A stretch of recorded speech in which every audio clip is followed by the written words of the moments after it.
Good morning friends. GST platform के YouTube channel में आप सभी का स्वागत है। जी हाँ फ्रेंड्स, जीएसटी के अंदर टैक्स पेयर्स को एक बहुत बड़ी रिलीफ जो है वो दी गई है जीएसटी डिपार्टमेंट की तरफ से, जिसमें अब उनके अगेंस्ट जो ऑर्डर्स पास हो चुके हैं उनको रिकवर करने का जो है मैकेनिज्म यहाँ पर बताया गया है, जिसमें काफी इंपॉर्टेंट रिलीफ जो है वो दे दी गई है। यहाँ पर आप देख पा रहे हैं स्क्रीन में, हम लोग आज डिस्कस करने वाले हैं जो गाइडलाइंस इशू करी गई हैं रिकवरी प्रोसीडिंग्स के अंदर। अब रिकवरी प्रोसीडिंग्स क्या होता है, फटाफट से 5 मिनट में आपको मैं बताता हूँ। मान लीजिए आपके अगेंस्ट कोई डीआरसी 07 आ गया है, जिसमें डिमांड जो है या तो सेक्शन 73 में या सेक्शन 74 में कंफर्म कर दी गई है, या किसी भी सेक्शन में जहां आपका डीआरसी 07 इशू हो चुका है।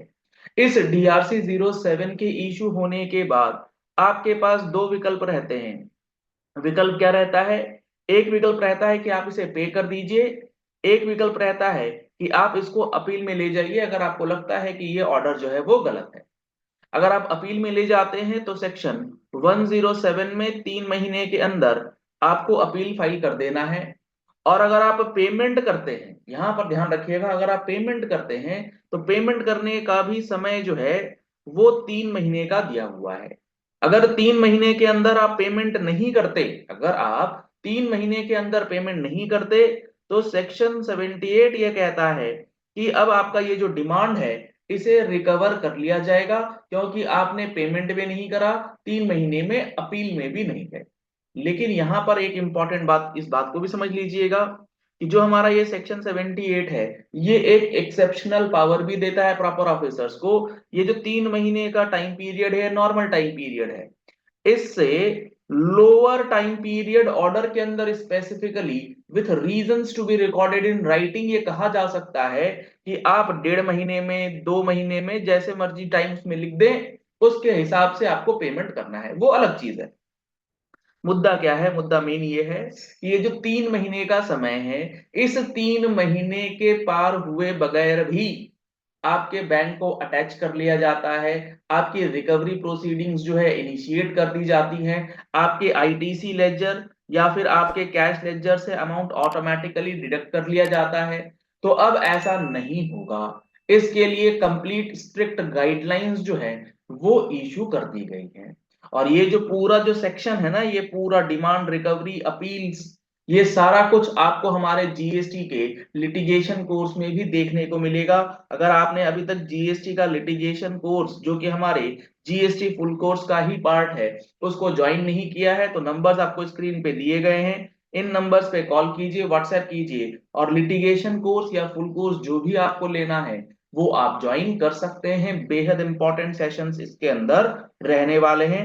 आप हमारा मोबाइल एप्लीकेशन जीएसटी प्लेटफॉर्म जो है वो भी डाउनलोड कर सकते हैं, प्ले स्टोर पर अवेलेबल है।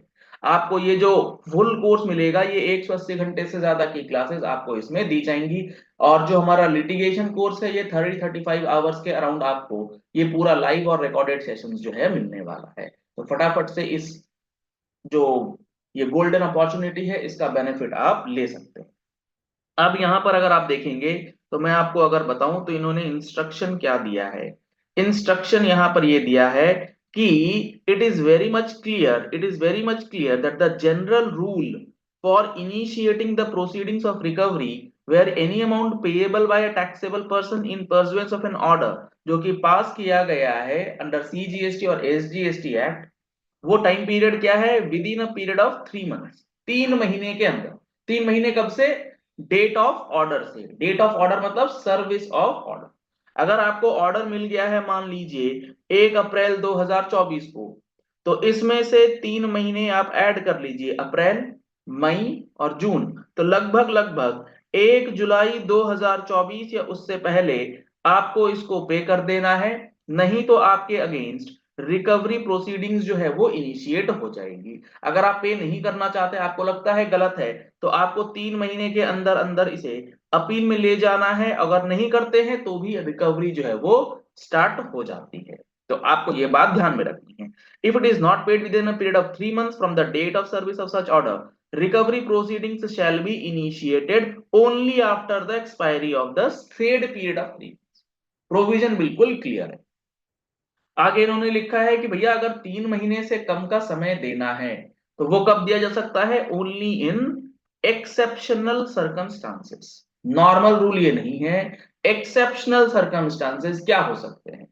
जैसे मान लीजिए कि आपके अगेंस्ट 10 करोड़ का डिमांड आ गया और ऑफिसर्स के पास ऐसे एविडेंसेस हैं, ऐसे रीजंस हैं कि आप अब दिवालिया घोषित होने वाले हैं, या आपके अगेंस्ट फाइनेंशियल क्राइसिस जो है वो उनको समझ में आ रही है, तो वो 3 महीने का इंतजार नहीं करेंगे, हो सकता है 1 महीने का समय आपको दे दें। तो बहुत ही स्पेसिफिक और एक्सेप्शनल सर्कमस्टांसेस में अगर आपको लगता है कि इंटरेस्ट ऑफ रेवेन्यू को नुकसान हो सकता है, तो आपके लिए क्या है, वो 3 महीने का पीरियड नहीं दे करके उससे कम का पीरियड दे सकते हैं। ये बात समझ में आ गई। लेकिन जो भी पीरियड दिया जाए 3 महीने उससे कम, उस पीरियड के एंड होने से पहले रिकवरी नहीं हो सकती है। यह है सबसे इंपॉर्टेंट और सबसे रिलैक्सेशन वाली बात। इस पैराग्राफ 2 में कहा गया, it has been brought to the notice of the board that some of the field formations are initiating recovery before the specified period of 3 months from the date of service of order. जी हाँ friends, 3 महीने के पहले ही recovery जो है वो कर ली जा रही है सेक्शन 79 में, और बहुत सारे मैकेनिज्म है सेक्शन 79 के रिकवरी प्रोसीडिंग्स को फलाफल रिजल्ट में लाने के लिए। वो आपके ITC, cash ledger, bank deposit, बहुत सारी चीजें उसमें करी जा सकती हैं। Even in the cases where the taxable person has not been specifically required by the proper officer for reasons to be recorded in writing for payment of such amount within a period lesser than a period of 3 months from the date of service of order. Order में नहीं लिख रहे कि आपको 1 महीने 1.5 महीने में क्यों जमा करना है, वहां लिखा है 3 महीने में ही जमा करो, लेकिन रिकवरी प्रोसीडिंग्स जो है वो 10 दिन, 15 दिन, 1 महीने के अंदर कर ली जा रही थी। Therefore, in order to ensure uniformity in the implementation of the provisions of the law across the formations, the board in exercise of the powers of section 168 के अंदर गवर्नमेंट के पास ये पावर है कि वो इंस्ट्रक्शन, गाइडलाइन, सर्कुलर इशू कर सकती है ताकि प्रोविजन को यूनिफॉर्म तरीके से लगाया जा सके। Hereby issues the following instructions to be followed in case where it is necessary in the interest of revenue to initiate recovery before the period of 3 months from the date of service of order. यानी कि अब अगर 3 महीने से पहले अगर आपकी recovery होगी तो रिकवरी के लिए यहां पर जो मैकेनिज्म्स दिए गए उस मैकेनिज्म को फॉलो करके ही रिकवरी जो है वो करी जा सकती है। और मैकेनिज्म क्या बताया गया है? मैकेनिज्म बेसिकली बताया गया है कि प्रॉपर ऑफिसर जो कि सेक्शन 79 के अंदर रिकवरी करने के लिए ऑथोराइज्ड है, वो कौन है? वो है आपके जुरिस्डिक्शनल डेप्यूटी और असिस्टेंट कमिश्नर। और अगर आपको कम समय दिया जाना है, जी हाँ फ्रेंड्स, 3 महीने से कम समय दिया जाना है ना एक्सेप्शनल सर्कमस्टांसेस के केस में, तो वहां पर प्रिंसिपल कमिश्नर या फिर कमिश्नर ऑफ सेंट्रल टैक्स, इस लेवल के officers, highest level of officers जो है उनको ऑथोराइज किया गया है, उनको पावर दिया गया है। तो अब यहां पर अगर आपको 3 महीने से पहले रिकवर करना है तो आपको सेक्शन 79 सब सेक्शन 1 के अंदर जो अंडरटेकिंग है, जो प्रोसेस है, वो jurisdictional deputy या assistant commissioner of central tax. However, in the cases where it is felt recovery proceedings in respect of an amount payable in persuasion of an order needs to be initiated in the interest before completion of 3 months, अगर 3 महीने से पहले भी करना हो, the matter needs to be placed by the jurisdictional deputy or assistant commissioner of the central tax before the jurisdictional principal commissioner or the commissioner of central tax along with reasons justifications for such an action। Sir हो क्या रहा है यहाँ पे? मैं आपको बताता हूँ। हायरार्की जो होती है ना डिपार्टमेंट में, इसमें सबसे टॉप में होते हैं कमिश्नर्स, इसके नीचे होते हैं ज्वाइंट कमिश्नर्स, एडिशनल कमिश्नर्स, उसके नीचे होते हैं deputy commissioners, assistant commissioners, and इसके बाद जो हमारे पास आते हैं वो आते हैं सुपरिंटेंडेंट, इंस्पेक्टर्स वगैरह। तो नॉर्मल रूल ये है कि डीसी और एसी लेवल के जो ऑफिसर्स होते हैं इनको 3 महीने के अंदर रिकवर करने से रोका गया है। लेकिन अब यहां पर जो हो रहा था कि भैया बिना किसी ऑथराइजेशन के, बिना किसी अप्रूवल के deputy commissioner and assistant commissioner के लेवल के ऑफिसर्स जो हैं वो आपकी रिकवरी कर ले रहे थे। अब यहां पर इनको डायरेक्ट रिकवरी का ऑप्शन नहीं है। अगर इनको सबसे पहले खुद से अगर इनको लग रहा है कि हाँ रेवेन्यू का नुकसान हो सकता है तो वो 3 महीने से पहले भी रिकवर कर सकते हैं, लेकिन उसके लिए इनको जुरिस्डिक्शनल प्रिंसिपल कमिश्नर या फिर कमिश्नर से प्रायर अप्रूवल जो है लेना है, और उसके अंदर रीजंस टू बी रिकॉर्डिंग होनी चाहिए। तो अगर आपके अगेंस्ट ऐसी कोई कार्रवाई हुई है तो आप इस चीज की इंक्वायरी कर सकते हैं कि आपके अगेंस्ट क्या ऐसा रिकॉर्ड, क्या ऐसा रीजन रहा है, क्या ऐसा एविडेंस है जिसके कारण 3 महीने का समय भी आपको नहीं दिया गया। The jurisdictional principal commissioner or the commissioner of CGST shall examine the reasons justifications given by the officers।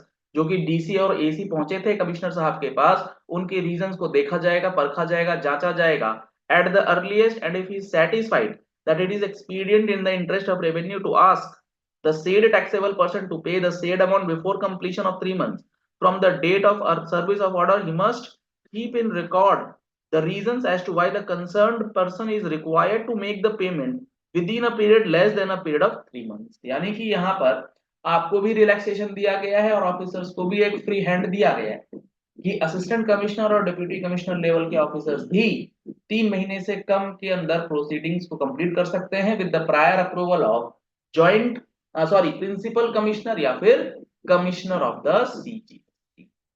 After recording such reasons he may issue directions to the concern person to pay the said amount. और उसके बाद आपको direction मिल जाएगा कि 3 महीने से पहले आप जमा कर दीजिए। आप अपना जस्टिफिकेशन लेकर के जा सकते हैं कि ऐसी जो बात यहाँ लिखी गई है वो सही नहीं है, हमें 3 महीने का समय जो है वो दिया जाए। क्लियर होती है ये बात?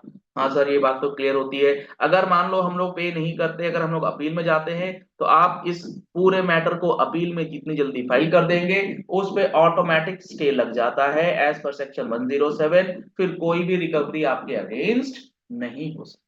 तो ये एक खट्टा मीठा सा सर्कुलर जो है आपके लिए लाया गया है, जहां आपके लिए ये कहा कह दिया गया है कि ब्लैंकेट 3 महीने के अंदर उठा करके सीधा रिकवर नहीं कर लिया जाएगा।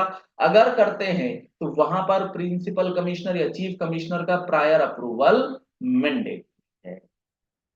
चलिए इस वीडियो को यही एंड करते हैं। आशा करते हैं आपको ये पॉइंट समझ में आ गया होगा, और अगर आपको नहीं समझ में आया तो आपको लिटिगेशन के अंदर थोड़ी सी वर्किंग्स करनी है।